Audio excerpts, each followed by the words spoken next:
Tout comme dans les avions, l'électronique de bord a considérablement évolué. Voler dans le ciel à la manière du colibri impose certaines contraintes.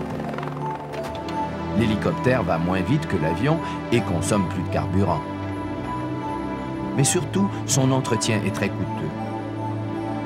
Les nombreuses pièces mécaniques en mouvement s'usent rapidement et doivent souvent être changées.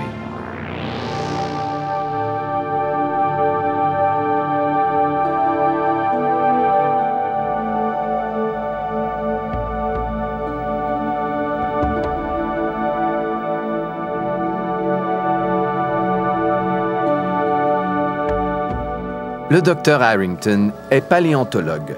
Son travail consiste à obtenir de l'information sur l'évolution de la faune du Quaternaire, c'est-à-dire de l'époque glaciaire survenue il y a près de 2 millions d'années et qui se poursuit. Le docteur Harrington est spécialiste de l'étude des fossiles de bisons. Ces vestiges du passé sont des fragments d'eau ou de dents trouvés dans les sédiments. Tel un détective, le paléontologue est à l'affût des moindres détails. Par exemple, la présence d'ossements d'un loup arctique associés à ceux d'un bison des steppes fournit des informations sur les relations entre ces espèces. On peut ainsi affirmer qu'il y a plus de 30 000 ans, le loup était le principal prédateur du bison.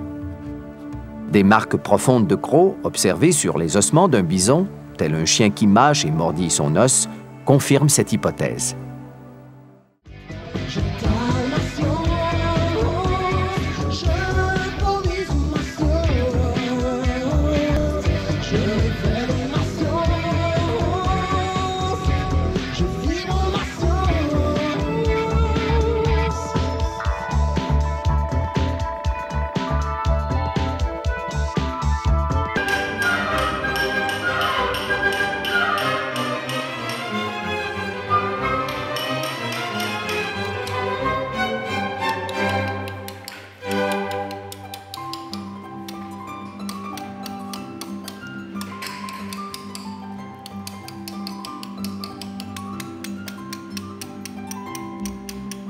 À sa mort, un demi-siècle plus tard, il tentait encore de comprendre pourquoi il avait été sacrifié, avec plus de 3000 hommes tués, blessés ou faits prisonniers, le 19 août 1942 à Dieppe, en Normandie.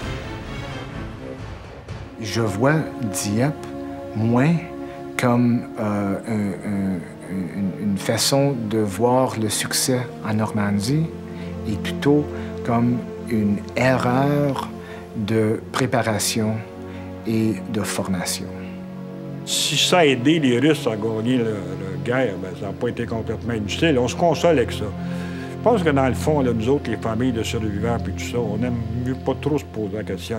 Il n'y a personne qui... les vétérans de Dieppe, ils disent ça. Il n'y a personne qui aimerait ça te fait tuer puis ça te fait prisonnier pour rien. Moi, ça fait 59 ans, là, le mois prochain, le raid de Dieppe. La bataille de Dieppe, le raid, pas pire. Mais ces moments-là, là, dans les camps de prisonniers, ça me revient. Moi, j'ai des cauchemars à tous les jours. Il n'y a pas un soir, j'ai pas de cauchemars.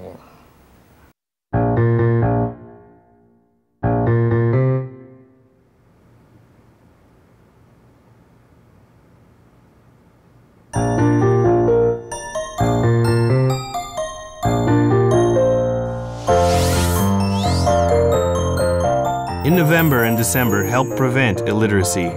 Buy the first brand new book for a needy child and change his life. The Gift of Reading, a project from the Literacy Foundation.